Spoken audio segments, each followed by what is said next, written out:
Kembali lagi bersama kami di Regia Finansial. Kali ini kita akan membahas saham Duti atau Duta Pertiwi Tbk. Seperti biasa kita lihat apa yang bisa kami temukan di laporan keuangan kuartal ketiga. Di sini ada disebutkan direktur utamanya yaitu Teki Mailowa dan wakil direktur utama yaitu Le Jani Harjanto di Sinar Maslen Plaza di BSD Green Office Park Tangerang. Dia ini di bawah grup yang sama ya gitu ya, Sinar Mas. Kita lihat kas dan setara kas. Kasnya ini agak berkurang nih, dari 3,4 triliunan menjadi 2,8 triliunan. Investasi jangka pendek berkurang juga dari 300-an miliar menjadi 200-an miliar.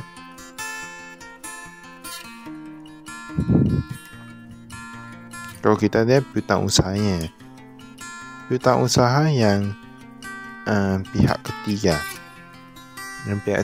meningkat dari menurun dari 6,8 menjadi 6,5. Baru yang persediaan kita lihat pun meningkatnya dari 3 triliunan menjadi 4 triliunan. Ini kan di bidang properti, jadi ini agak bagus nih kalau persediaan meningkat.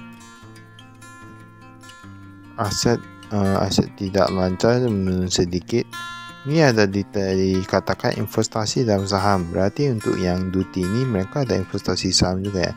Bahkan jumlahnya meningkat dari 400-an miliar menjadi 500-an miliaran. Untuk total asetnya dari 15 triliunan 15,5 triliunan menjadi 15,1 triliunan. Jadi maupun menurun gak usah khawatir. Kita lihat dulu utang usaha pihak ketiga meningkat dari 219 miliaran menjadi 444 miliaran. Lalu di sini ada dikatakan total liabilitas jangka pendek. Ada total hutang ya, total hutang jangka pendek ini menurun nih dari 3,3 triliunan menjadi 3 triliunan. Kemudian kita lihat yang jumlah liabilitas jangka panjang menurun drastis dari 1,3 triliunan menjadi 800 miliar. Untuk overall jadi totalnya itu menurun untuk hutangnya. Kita lihat yang ekuitasnya bahkan meningkat. Tadi liabilitas menurun, ekuitasnya ini meningkat dari 10 triliunan menjadi 11 triliunan. Jadi tadi menurun karena hutangnya menurun ya. Untuk total asetnya, jadi itu sebenarnya hal yang bagus kalau mau kami bilang. Pendapatan usaha dari 2 triliunan 2,1 triliunan menjadi 2,9 triliunan, bahkan pendapatannya meningkat. Beban pokok penjualan otomatis meningkat juga. Laba kotornya yang bisa didapat 1,7 triliunan, meningkat dari tahun lalu cuma 1,3 triliunan. Hal yang bagus ya kalau mau kami bilang. Beban usaha penjualan meningkat sedikit. Laba usahanya dari 600-an miliar bahkan menjadi 900-an miliar. Ini berarti dia meningkat 50% dan kurang lebih ya. Ini cukup bagus nih kalau kita lihat. Utang berkurang, ekuitas bertambah, laba meningkat, kemudian pendapatan naik-naik. Ini pendapatan bunga pun meningkat juga drastis. Dari 64 miliaran menjadi 100-an miliaran. Berarti ini mereka pintar ya dalam bunga ini ya. Laba bersih 145 miliar, bahkan meningkat juga lain-lain yang pendapatan lain-lain. Kita lihat pendapatan lain-lain dari minus 94 miliaran menjadi untung 90 miliaran. Nah itu udah meningkat berapa kali itu. Kalau mau dibilang dari minus jadi plus, kemudian dari minus 90 menjadi 90 miliaran. Sudah beberapa kali, ini cukup hebat ini ya. Tapi perusahaan ini bagus ya. Ini yang diatribusikan kepada pemilik entitas induk dari 400-an miliaran menjadi 900-an miliaran. Cukup bagus. Bahkan bukan cukup bagus, sudah sangat bagus nih. Penerimaan dari konsumen meningkat karena penjualan meningkat 2,4 menjadi 2,48. Pembayaran kas untuk kontraktor meningkat. Beban umum dan administrasi meningkat juga 300 miliar. Dia 700 miliar. Di sini kalau kita lihat untuk yang operasional, bahkan kas mereka ini agak berkurang ya, karena mereka ada bayar ini itu. Tapi untuk penerimaan bunga mereka meningkat. Penerimaan bunga meningkat, investasi jangka pendek agak menurun, penerimaan dividen menurun sedikit ya. Tapi kita lihat kemarin mereka untuk perolehan properti mereka masih plus sekarang dan minus. Itu artinya bagus nih ngomong dia. Berarti mereka ada investasi. Ibaratnya investasi untuk jangka panjang ya.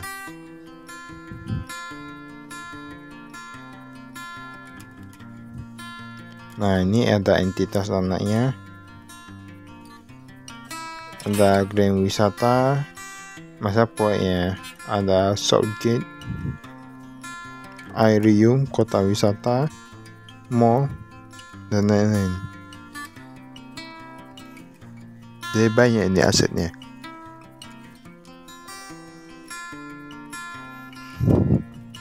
Tapi kalau lihat dari kepemilikan kayaknya gak ada yang berubah ya.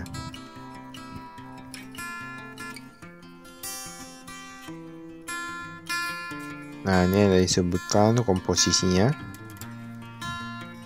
PT Royal Oriental, PT Putra Alvita,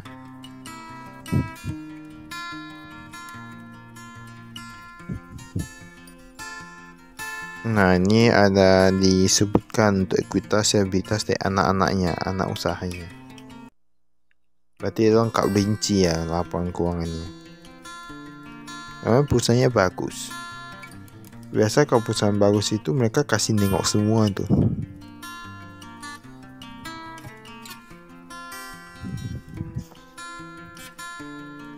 Ini ada untuk yang tahun 2023 di atas, yang 2022 di bawah.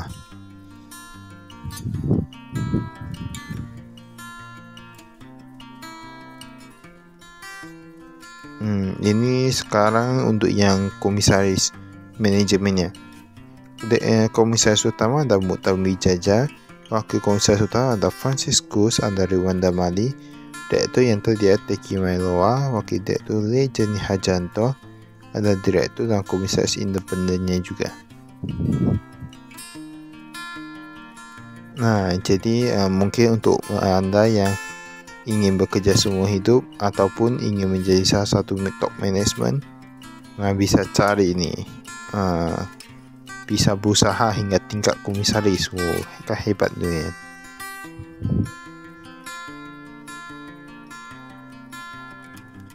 Ini kita skip.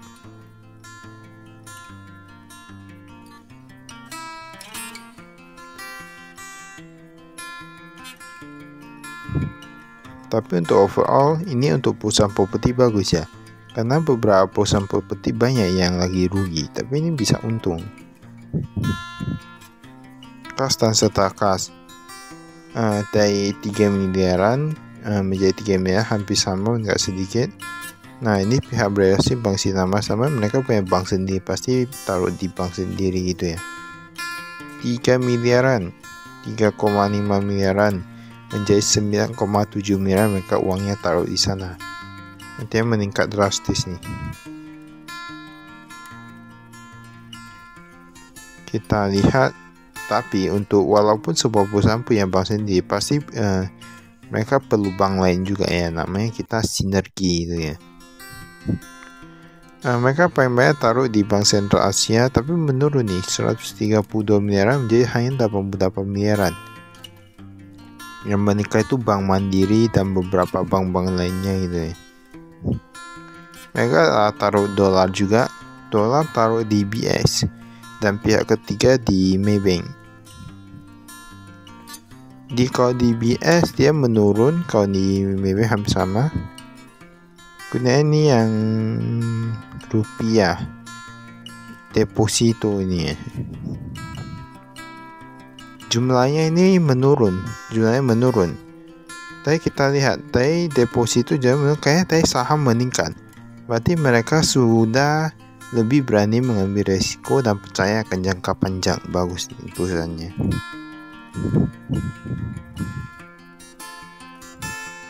Nah, ini ada disebutkan investasi jangka pendek. Nanti di bawah 1 tahun, taruh di deposito. Ada Bank Sentral Asia, UOB, BRI, banyak-banyak nih. Karena persediaan, bahkan persediaan meningkat drastis ini kalau mau dibilang. Ini bukan persediaan, salah. Ini penjualan nih. Yang tanah dan bangunan mereka meningkat dari 5 miliaran menjadi 11 miliar. Sorry. Bukan. Tadi ini yang apa? Yang apa itu piutang. Jadi mereka ada dijabarkan ternyata. Karena beberapa perusahaan itu tidak dijabarkan. Tapi ini bisa dijabarkan ya. Ini piutangnya, ini berdasarkan distrasi mereka ada jabarkan. Tanah dan bangunan strata titel, kamar dan lain-lain. Berarti ini ada orang yang utang dan bentuk tanah dan bantu ini. Nah, ada semua nih. Kalau kita lihat bahkan piutangnya lancar ya. Nah, agak lancar kalau mau kita bilang. Yang lebih dari 91 sampai 120 hari itu bahkan tersisa 53 jutaan saja. Dari 800-an jutaan, yang lain-lain mungkin meningkat, tapi kami lihat masih agak lancar. Kayaknya bagus sekali ya perusahaannya.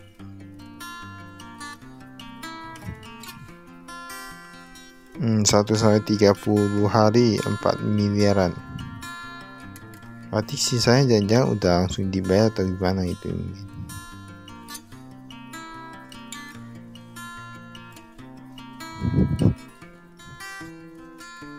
Kita lihat cadangan kerugian penurunan nilai.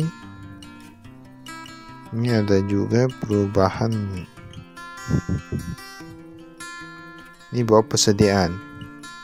Bahkan persediaan meningkat untuk yang real estate. Tadi penjualannya kan meningkat. Ini sekarang persediaan real estate meningkat. Kalau hotel menurun sedikit, itu bagus sih. Karena perusahaan real estate itu harus ada persediaan dan penjualan. Nah, tanaman bangunan yang siap dijual. Kemarin gak ada aerium. Kayaknya aerium udah selesai sekarang. Bisa terjual 700-an miliaran. Nah, bayangkan untuk profit dan pendapatannya jika ini sudah terjual habis. Nah, ada Southgate tapi ada penambahan ya mereka. Dan tambah proyek atau tambah seperti SIP 2 nya gitu. Banyak yang tahap kedua, tahap ketiga. Ini luar biasa sih kalau menurut kami. Ada green wisata untuk proyek-proyek mereka. Mangga ITC, Mangga 2 Center. Hebat-hebat ya kayak proyeknya. Nah, tanah yang sedang dikembangkan. Ada kota wisata, Grand Wisata, Taman Permata Buana, Legenda Wisata, Kota Bunga, Southgate. Nah, sebenarnya ini ada kota wisata, kota bunga. Nah, jangan-jangan nanti ada kota lain juga ya.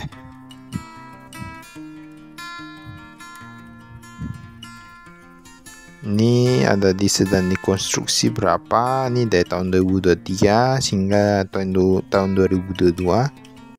Semua dijabarkan. Uang muka kita lihat. Jangankan apa ya. Sekarang penjualnya udah bagus. Sekarang mereka ada tambah lagi biaya pengembangan tanah. 100-an miliaran, pada tahun lalu cuma 100-an juta. Itu berarti apa? Mereka sedang mengembangkan sebuah proyek hingga 100 miliaran untuk yang modal awalnya gitu ya, untuk pembelian awal. Nah, mereka kayak lagi penjualnya hebat nih.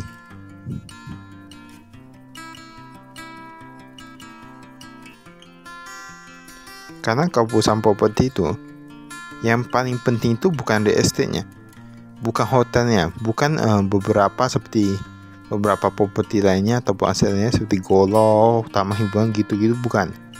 Yang penting tanahnya. Karena tanah itu menjadi dasar dari semuanya.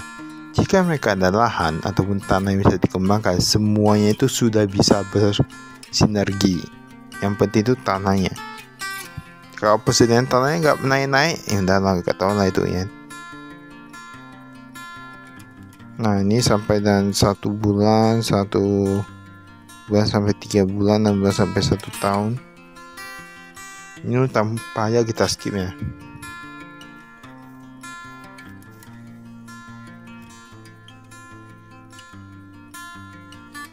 Ini pemegang sahamnya.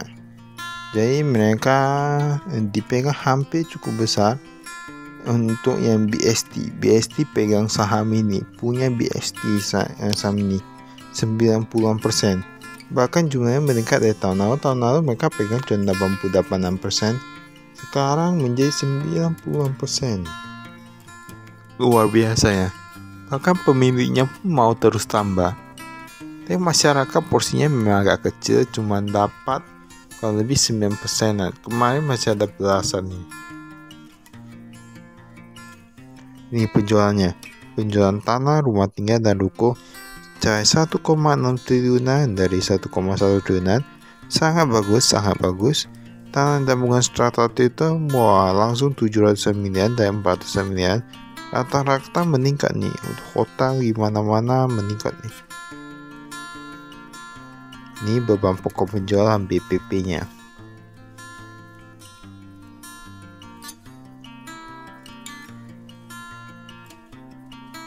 Ini beban usaha.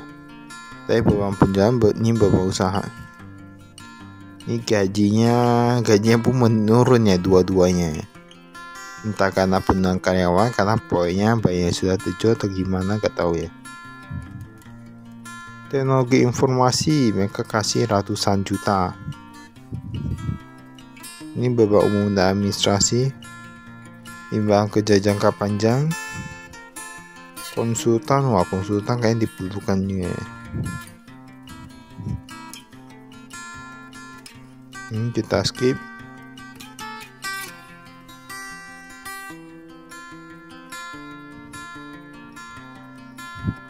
Kalau kita lihat kayaknya dari semua laporan yang kami baca ini agak perusahaannya agak bagus ya, agak ekspansi gitu. Agak ekspansi tapi semua bisa terkendali.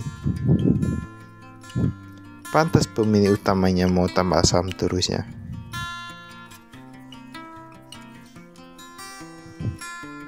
Tapi memang menurut kami bagus. Tapi untuk harga sahamnya mau lihat lagi ya. Untuk price book value, untuk yang DLR-nya, untuk ROE-nya, lain-lain perlu dilihat lagi ya. Kalau mau bilang murah atau enggak. Disebutkan juga untuk real estate dapat berapa. Real estate paling banyak nih penyumbangannya, 900 miliar untuk labanya, tapi penjualan 2,6 triliun. Nah, sangat besar. Tapi untuk yang untuk yang properti itu dapatnya presentasinya lebih banyak jika dibandingkan dengan penjualan dengan labanya ya. Namun untuk yang lebih laku itu kayaknya yang apa? Nah, ini tampaknya udah habis. Terima kasih dari kami, salam investasi.